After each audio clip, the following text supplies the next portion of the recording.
Shalom sahabat Iktus yang dikasihi oleh Tuhan.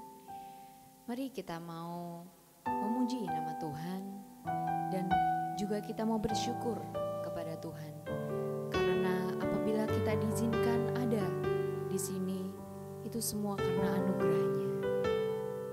Dan kita semua kembalikan untuk kemuliaan nama Tuhan. Mari bersama kita pujikan lagu ini. Ku tahu hidupku milik-Mu.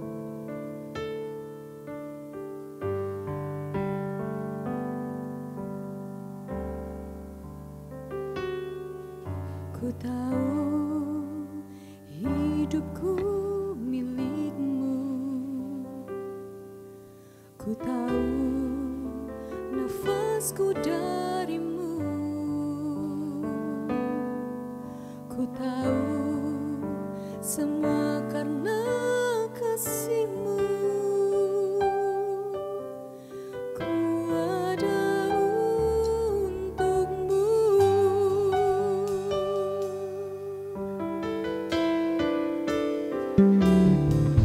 Ku tahu hidupku milik-Mu. Ku tahu nafasku dari-Mu. Ku tahu semua karena kasih-Mu. Ku ada untuk-Mu. Ku pertaruhkan semua yang ku miliki, yang nanti pasti akan pergi. Tak ada lagi yang ku bawa sampai mati. Tak ku sesali melayani Engkau yang abadi.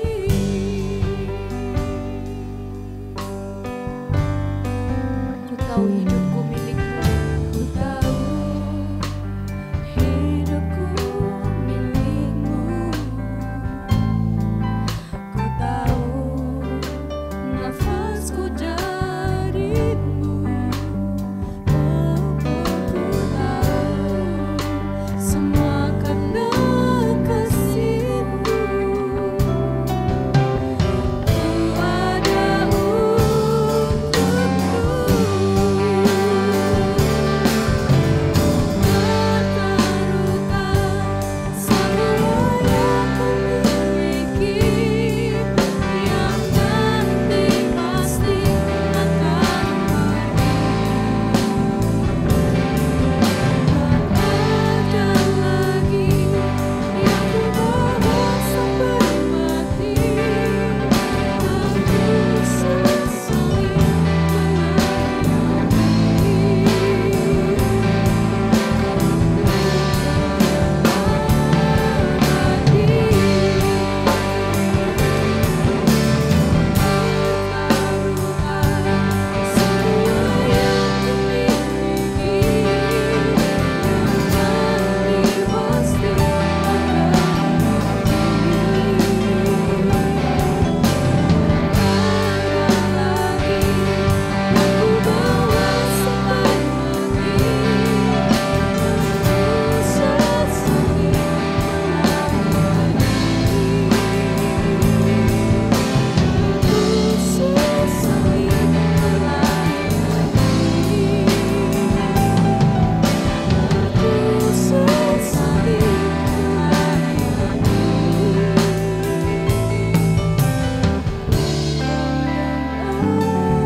Hello everyone, welcome back to Iktus Digital Service.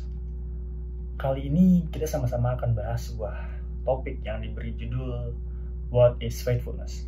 Atau apa itu kesetiaan? Namun sebelum lebih lanjut lagi, aku mau mengajak kita semua untuk satu dalam doa. Mari kita berdoa. Bapa kami yang penuh cinta kasih, Bapa kami yang penuh dengan kesetiaan, Engkau yang hadir dalam seluruh aspek kehidupan kami, Engkau yang hadir dalam titik tertinggi dalam kehidupan kami maupun dalam titik terendah dalam kehidupan kami. Kami berterima kasih untuk setiap kebaikan-Mu Tuhan. Kali ini kami sama-sama belajar. Kali ini kami menundukkan hati dan pikiran kami. Biarlah firman-Mu yang berkuasa saat ini untuk mengubah pikiran kami, untuk mengubah hidup kami, agar semakin hari dalam peziarahan iman kami semakin disempurnakan. Semakin hari kami semakin menjadi orang-orang yang lebih baik daripada kami yang sebelumnya. Terlebih semakin hari kami semakin dibawa menuju kesempurnaan seperti anak-Mu Tuhan kami, Yesus Kristus. Di doa kami serahkan semuanya ke dalam tangan-Mu. Amin. Teman-teman, jika berbicara tentang kesetiaan sendiri itu merupakan hal yang basic atau hal yang fundamental gitu dalam kekristenan.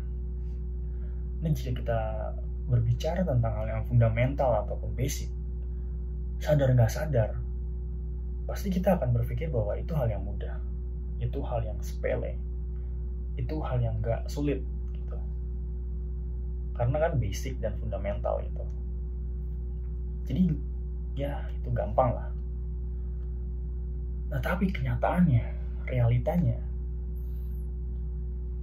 kesetiaan dalam hal praktik itu merupakan hal yang sulit gitu. Beda dengan teori.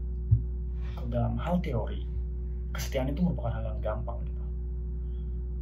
Misalkan ditanya, apa itu kesetiaan? Semua orang pasti bakal bisa menjawab. Oh, kesetiaan itu bla bla bla bla bla. Sangat mudah untuk dijawab. Tapi menjadi pertanyaannya, itu tentang praktiknya gitu.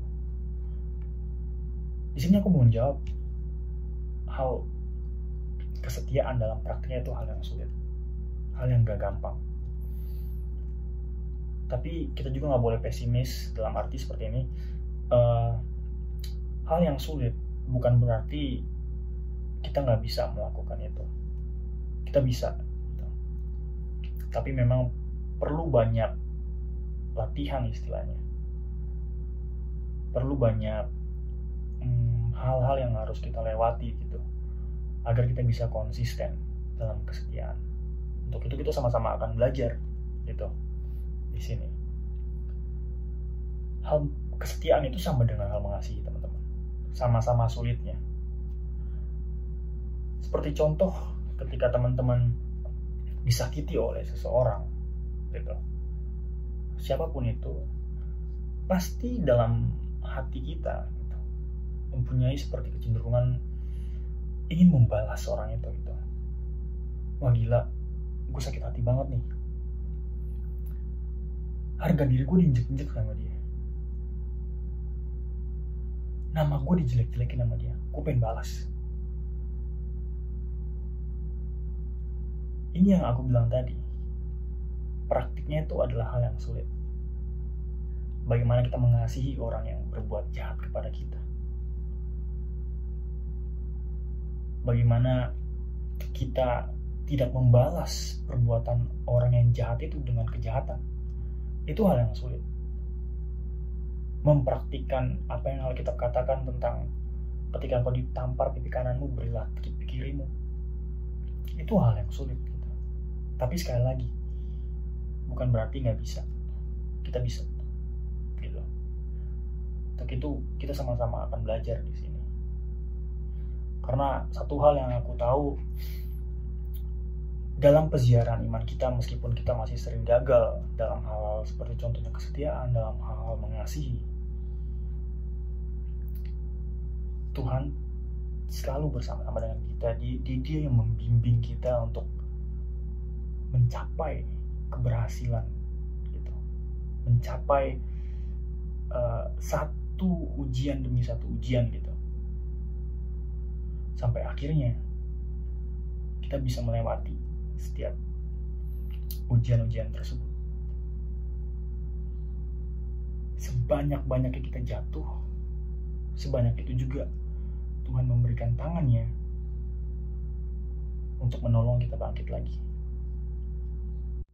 Untuk itu teman-teman, di sini aku nggak bosan-bosan untuk mengingatkan kita semua bahwa kita sama-sama belajar di sini. Kali ini kita sama-sama belajar karena kita adalah manusia-manusia yang rapuh, yang masih sering salah, masih sering gagal. Gak terlepas aku juga. Bukan karena aku yang bawa sharing itu berarti aku orang yang sempurna, orang yang gak pernah gagal, orang yang gak pernah salah. No, aku pun masih sering salah, aku pun masih sering gagal, masih sering gak setia dalam segala hal. Terlebih kepada Tuhan, aku masih sering mengecewakan perasaannya gitu. Untuk itu aku mau bilang buat kita semua, kita adalah teman bergumul. Aku dan teman-teman semua yang nonton, kita sama-sama bergumul dalam setiap kelemahan kita. Kita sama-sama berjalan dalam pengiringan kita akan Tuhan, sampai suatu saat nanti kita sama-sama disempurnakan dan berkenan di hadapan Bapa tentunya. Sekali lagi aku bilang buat teman-teman, kita akan sama-sama belajar. Nah, untuk itu kita langsung aja ke bagian selanjutnya, karena tadi bisa dibilang adalah introduction atau pembukaan aja, pengantar. Oke, jadi izinin aku untuk memberikan sebuah definisi tentang kesetiaan itu sendiri.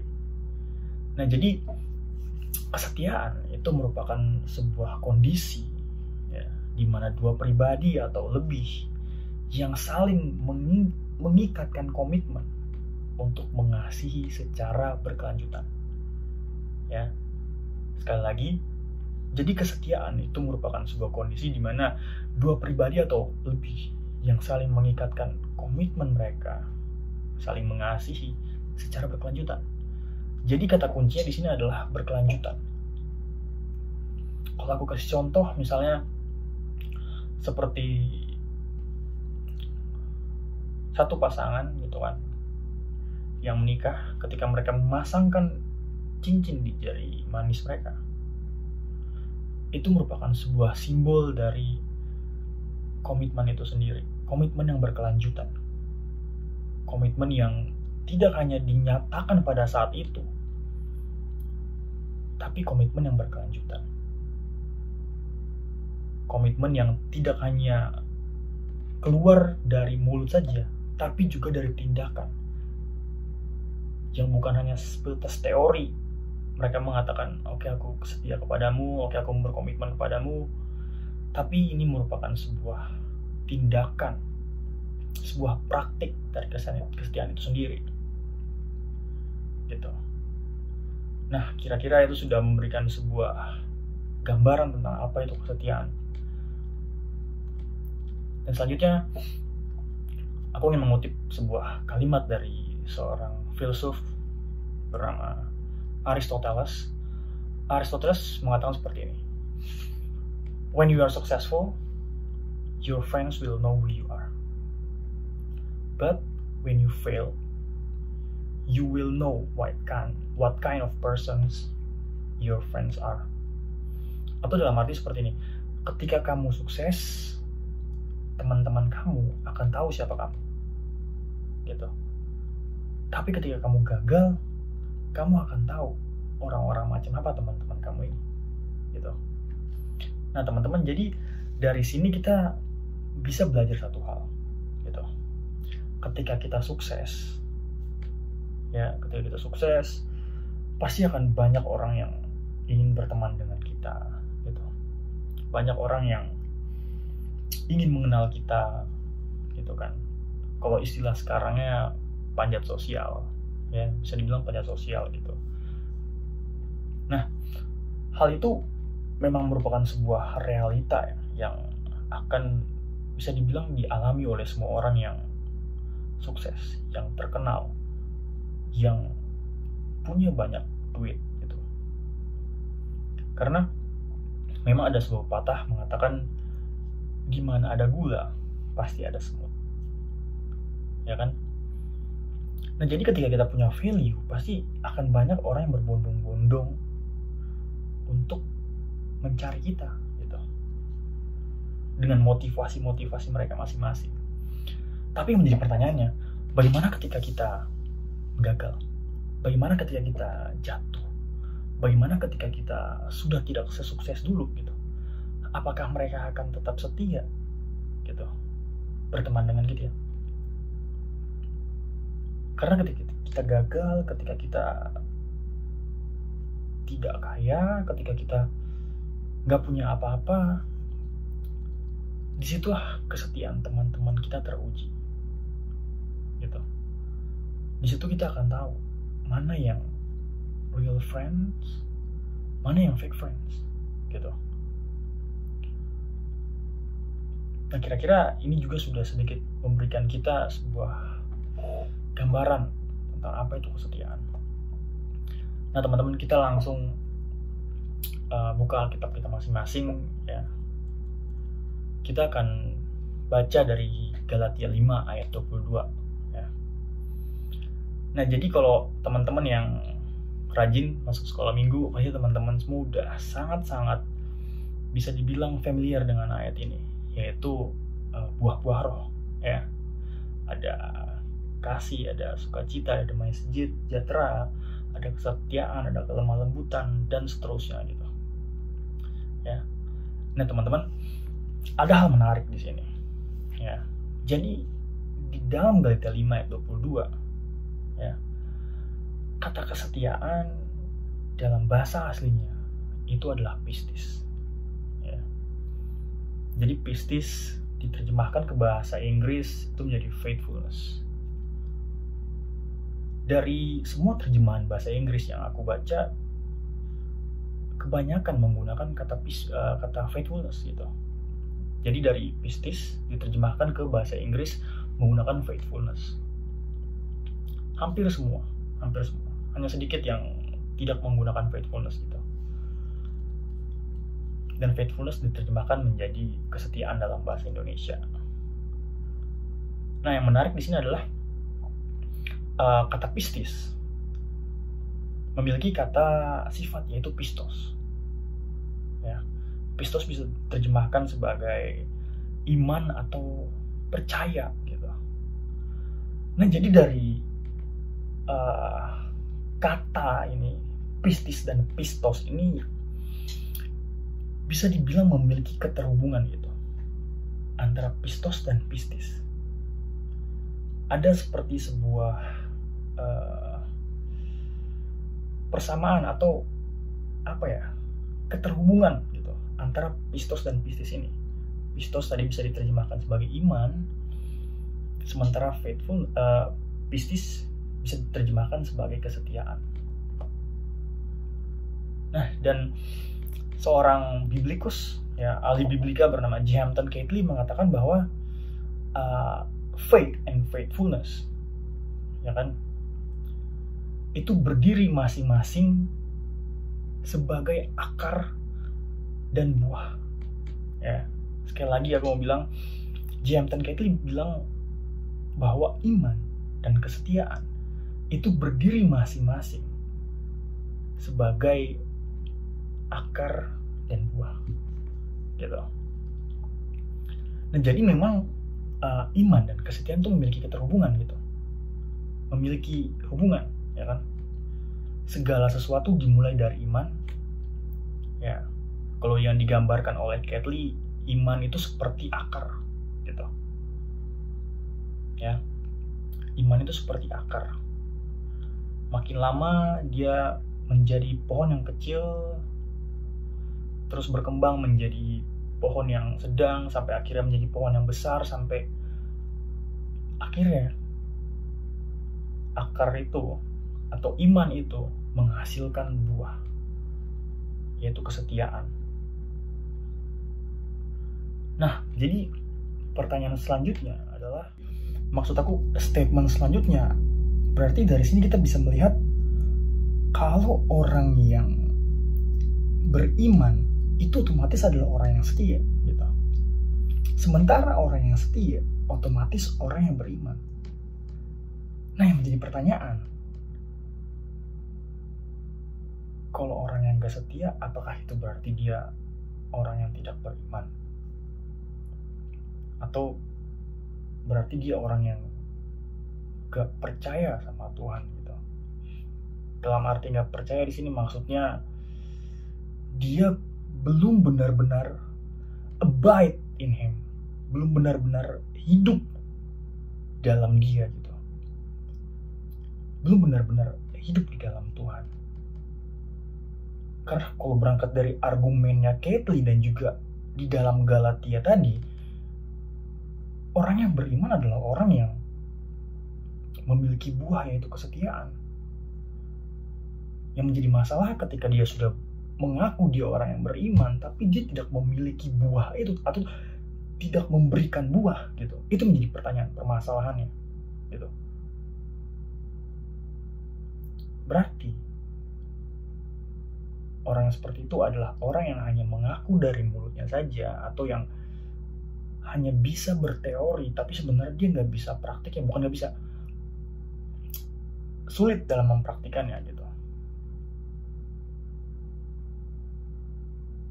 Nah, untuk itu aku memberikan sebuah pertanyaan refleksi buat kita semua. Apakah selama ini kita sudah abide in Him, sudah benar-benar tinggal dalam Tuhan, dan sampai akhirnya kita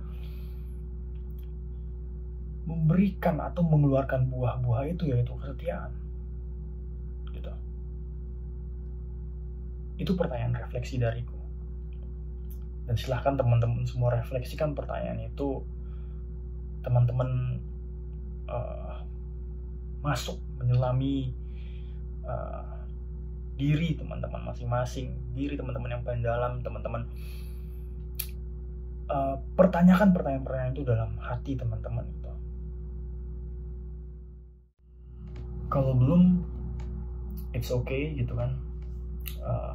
Karena sekali lagi di sini kita sama-sama belajar, kita sama-sama menjadi teman bergumul di sini, kita sama-sama berjalan dalam pengiringan kita akan Tuhan gitu. It's okay teman-teman, kalau misalkan teman-teman ada yang menjawab belum, it's okay gitu, nggak apa-apa, nggak masalah. Sekali lagi kita sama-sama belajar gitu. Tapi jangan hanya berhenti di belajar aja gitu, tapi juga harus praktek, harus ujian, dan akhirnya berhasil gitu, akhirnya lulus ya. Nah,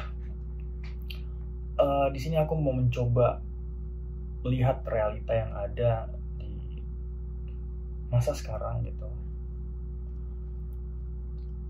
dan aku mencoba mau membaca satu ayat dalam Amsal 20 ayat 6 yang berbunyi seperti ini.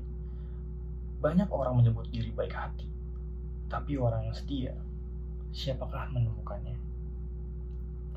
Nah teman-teman, jadi di masa-masa sekarang ini itu udah bisa dibilang banyak orang-orang Kristen atau anak-anak muda Kristen yang melihat bahwa kesetiaan itu udah bukan suatu hal yang harus dipertahankan gitu kan. For example, satu penelitian yang aku baca memperlihatkan bahwa 70 anak muda Kristen dari 100 anak muda Kristen lebih memilih untuk pergi hangout bersama teman-teman di hari Minggu daripada pergi ke gereja gitu. Dan dari sini kita bisa melihat bahwa kesetiaan kepada Tuhan tuh udah, menurut mereka udah gak penting-penting amat gitu, udah basi. Gak hanya itu aja, kesetiaan dalam berbuat baik pun udah juga bisa dibilang udah bukan hal yang esensi lagi, udah seperti gak penting lagi gitu. Seperti di awal yang ketika aku memberikan contoh, ketika kita dijahati oleh orang, bagaimana kesetiaan kita dalam mengikuti teladan Tuhan gitu. Bagaimana kita meresponi ketika seseorang berbuat jahat kepada kita, bagaimana respon kita? Apakah kita tetap setia kepada Tuhan dalam teladannya gitu. Nah, banyak orang yang udah mikir bodo amat gitu. Kalau misalkan ada orang yang ngejahatin gue jahatin balik. Udah bodo amat gitu. Yang penting gue aja yang untungin. Kalau ada orang yang jelekin nama gue, ada orang yang injek harga diri gue, bakal gue balas. Tapi teman-teman, itu semua bukan hal yang baik gitu. Kita harus tetap setia kepada teladan Tuhan gitu. Kita harus belajar pada one and only role model gitu dalam kekristenan, yaitu Tuhan Yesus sendiri gitu. Tuhan Yesus sendiri. Aku mengutip sebuah kalimat yang disampaikan oleh Om Yoas Adi Prasetya. Jadi Prof. Yoas berkata seperti ini: cinta dan kesetiaan Allah pada dunia berhadapan-hadapan secara frontal dengan penolakan kepada Allah, namun tidak secara simetris. Sebab cinta Allah kepada manusia jauh lebih kuat daripada penolakan tersebut. Wow. Jadi kalau misalnya kita dijahatin oleh orang gitu, it's okay gitu. Kita harus tetap setia pada teladan Tuhan. Nggak usah dibalas, biarin aja. Ngomongnya emang gampang, tapi praktiknya pasti sangat sulit. Nah, tapi dengan teladan Tuhan, ya, meskipun ia ditolak, ia dicaci maki, ia dihina, seperti yang dikatakan oleh Om Yoas, hal itu tidak secara simetris, karena sudah pasti cinta Allah jauh lebih besar daripada penolakan itu sendiri, daripada penghinaan itu sendiri, daripada kesakitan itu sendiri gitu. Kesetiaan memang memberikan sebuah rasa sakit gitu. Tapi dari rasa sakit itu kita semua bisa selamat. Karena rasa sakit yang dialami oleh Yesus, kita semua bisa masuk dalam relasi cintanya, relasi bersama Bapa, Putra, dan Roh Kudus. Dan akhirnya kita menjadi anak-anak Allah. Untuk itu teman-teman semua, di sini aku mau mengajak buat teman-teman, kita harus berbeda dengan dunia gitu. Jika dunia sekarang sudah melihat kesetiaan udah bukan lagi hal yang harus dipertahankan, kita sebagai orang Kristen, sebagai orang-orang yang sudah memiliki buah atau yang sudah berbuah kesetiaan, harus tetap mempertahankan kesetiaan itu sendiri dalam hal apapun. Harus tetap setia berdoa, tetap setia melakukan hal baik, menolong orang. Itu pun merupakan kesetiaan yang harus terus kita lanjutkan, yang harus terus kita praktikkan. Untuk itu, mari sama-sama kita belajar, dan semoga apa yang sudah aku bagikan pada kali ini bisa memberkati kita semua dan mengubah pemahaman kita semua, dan juga